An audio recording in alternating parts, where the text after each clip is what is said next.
Hi, I was sent a copy of the new Halls of the Ancients book by Games Workshop, so let's have a look.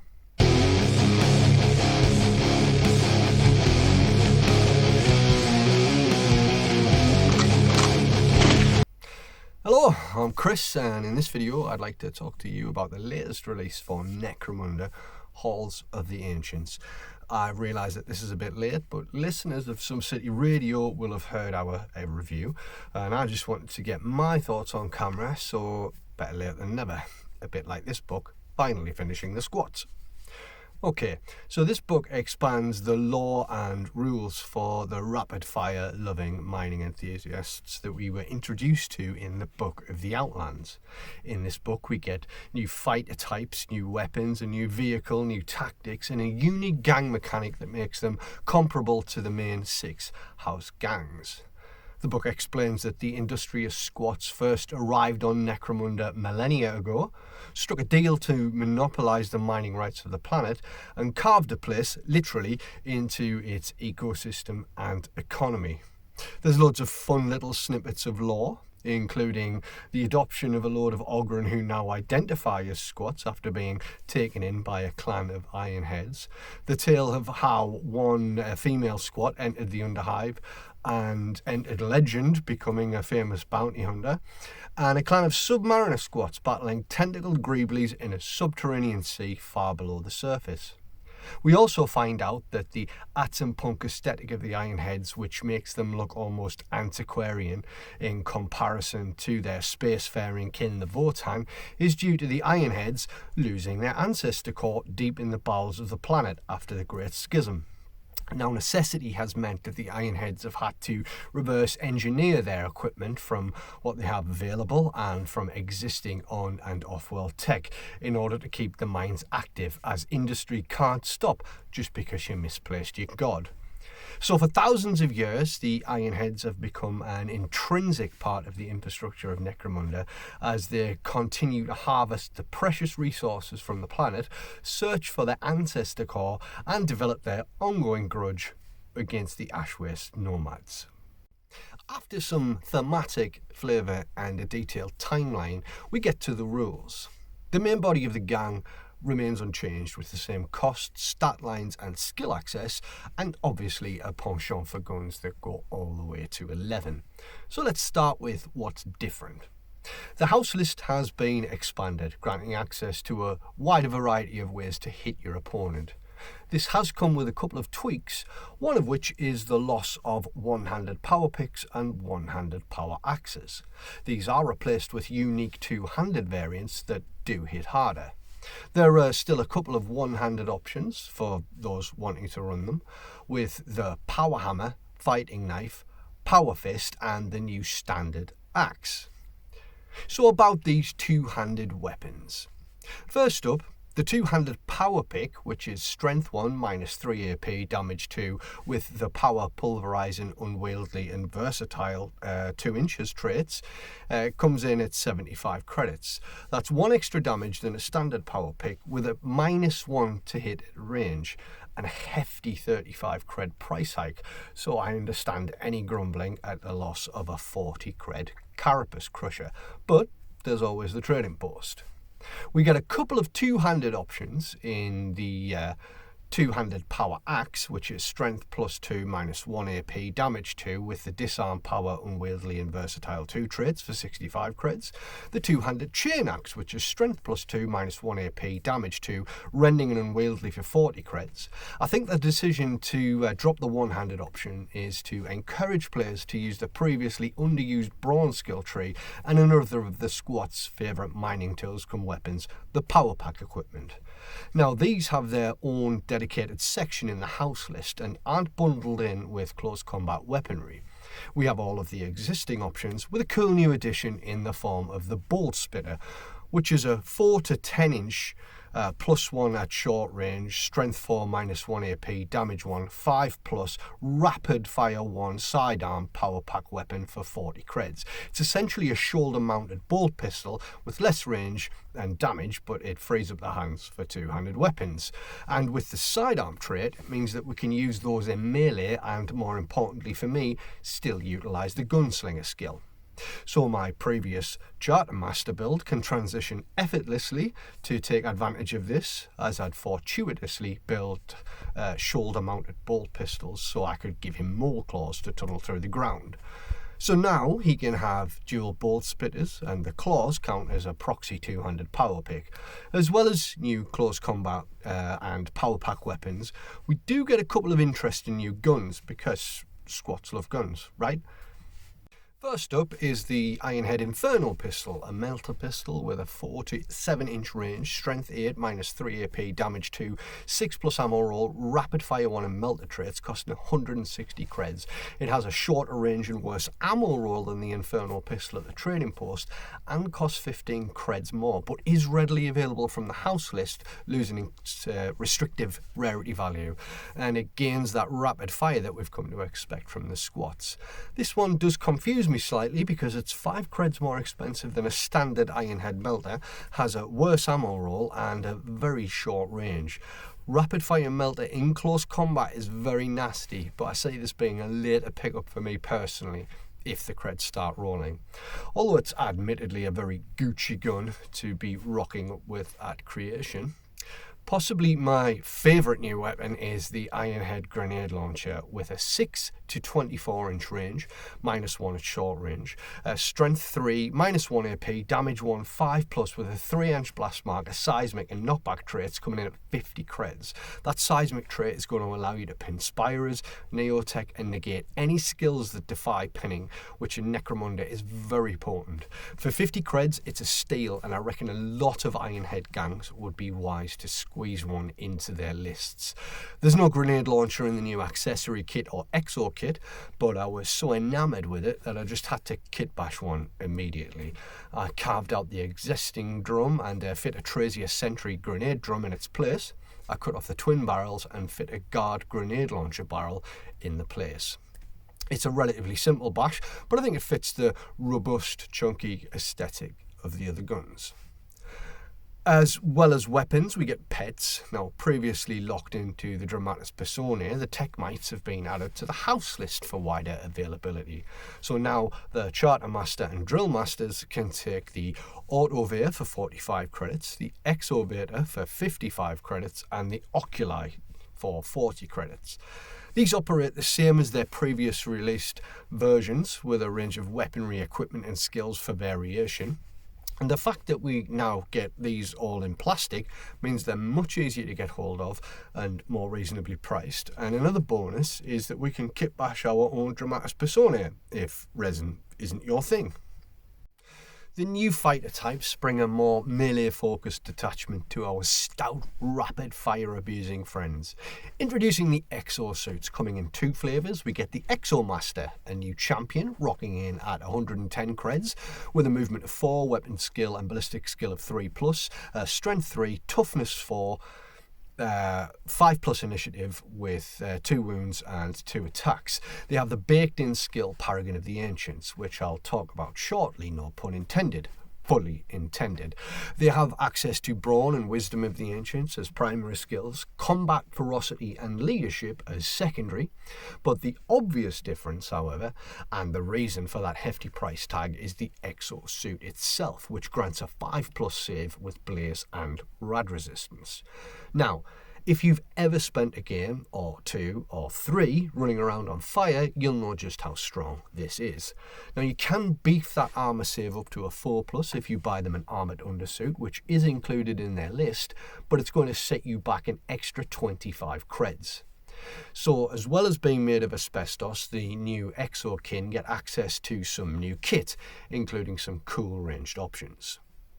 First up, we have the Ironhead Combat Shotgun, which has a range of 8 to 16 inches with a +1 to hit at short range, strength 4, damage 2, 4+ ammo roll with the rapid fire 1 and knockback traits for 40 creds.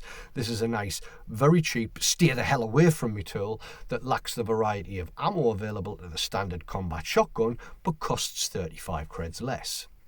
For maximum damage, we have the Heavy Melter, a unique weapon that differs from the multi-melter, with a range of 9 to 18 inches, with a +1 to hit at short range, strength 8, -4 AP, damage 3, 4+, with the Melter, Rapid Fire 1, Unwieldy and Scarce traits. Now there's no blast template, less range than the multi-melter, but it's 30 creds cheaper at 150 creds. That's 10 creds cheaper than an Inferno pistol and 5 creds cheaper than a standard Ironhead Melter, with an increased range and better ammo roll. Now, it is unwieldy, but as there's a couple of new ways to gain infiltrate through tactics cards and squad ancestry, this becomes a very interesting build option. Moving away from dedicated ordnance and onto repurposed industrial equipment, the Exo-kin also get their stubby little hands on the Storm Welder, with an 8 to 16 inch range, +1 at short range, strength 5, damage 1, 3+, ammo roll, rapid fire 3, shock, reckless and unstable traits for 75 creds. It's identical to the Goliath version, but with dependable like kin negating unstable, it loses the risk of reducing you to a pair of smoking boots, meaning you can fire away with confidence as long as your friends are all safely behind you, or you just don't much like your friends. They also have access to all of the power pack weapons if you prefer firepower as more of a backup to melee.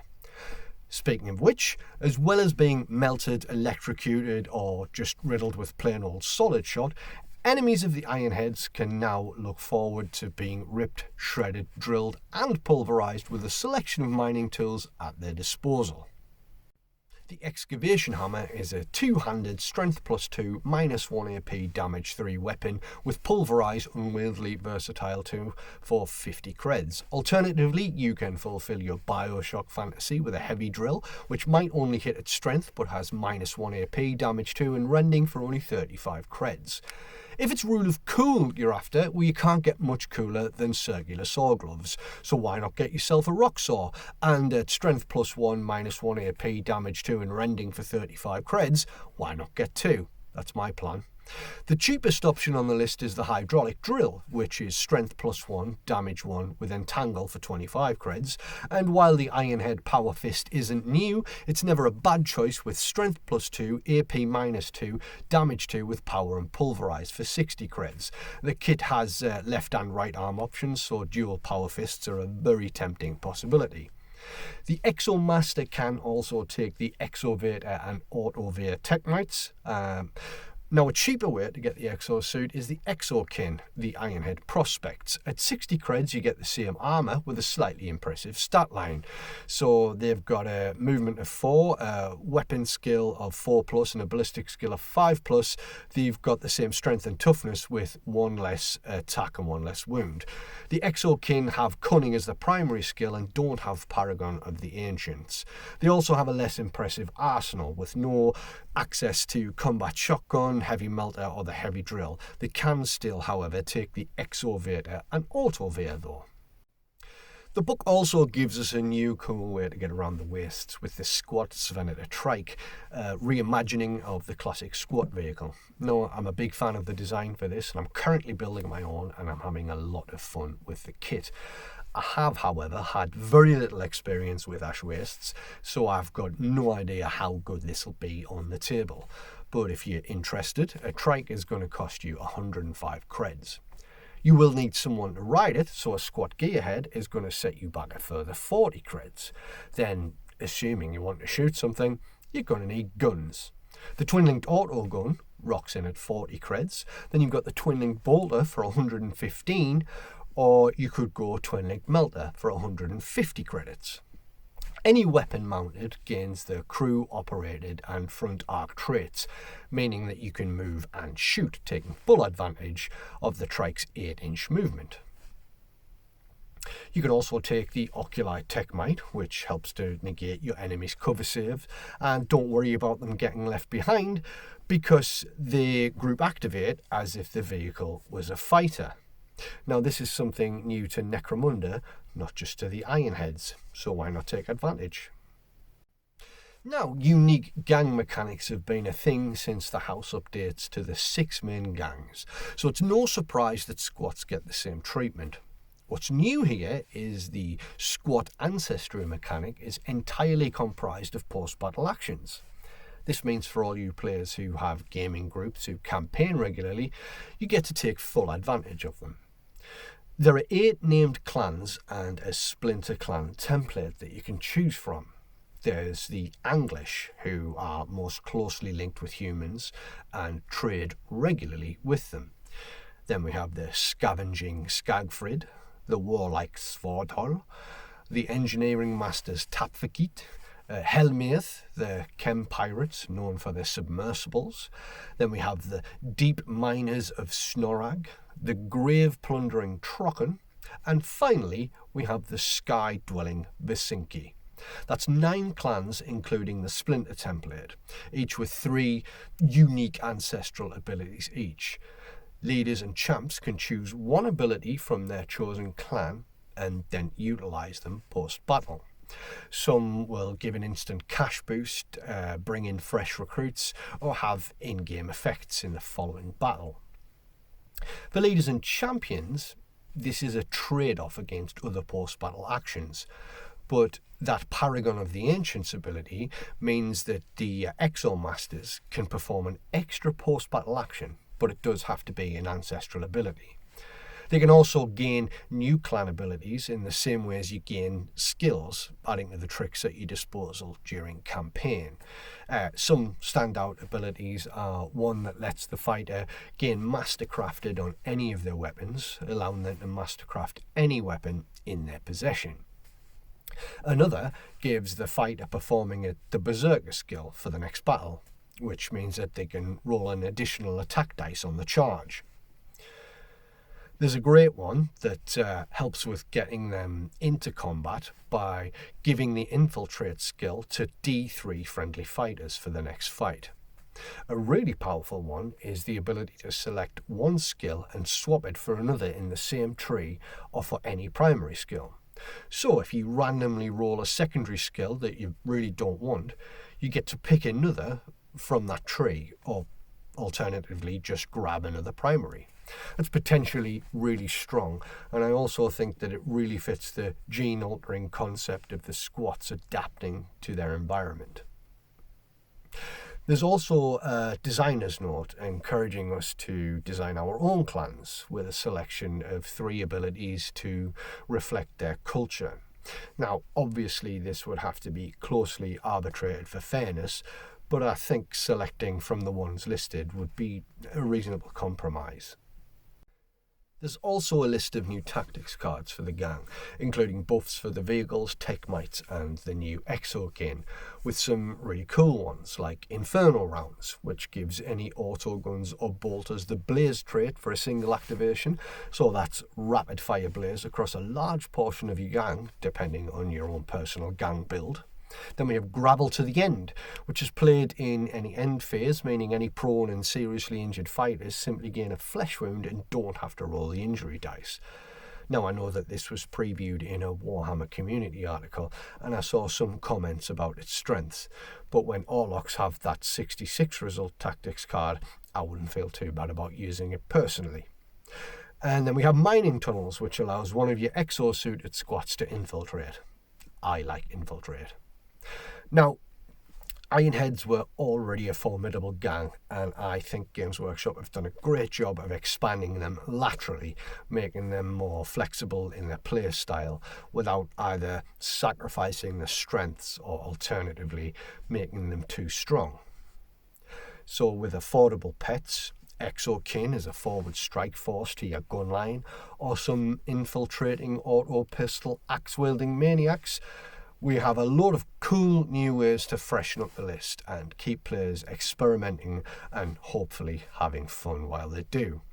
This is a really easy recommendation from me. If you're a squat player, you will want this and you will enjoy it, unless you don't like fun. That is obviously just my opinion, and I'd be really interested in your opinion on the book and minis. So please comment below with your own reactions, thoughts and feelings. I really hope this is a sign of things to come for the less fleshed out gangs. Nomads next, anyone? I'll see you in the Underhive.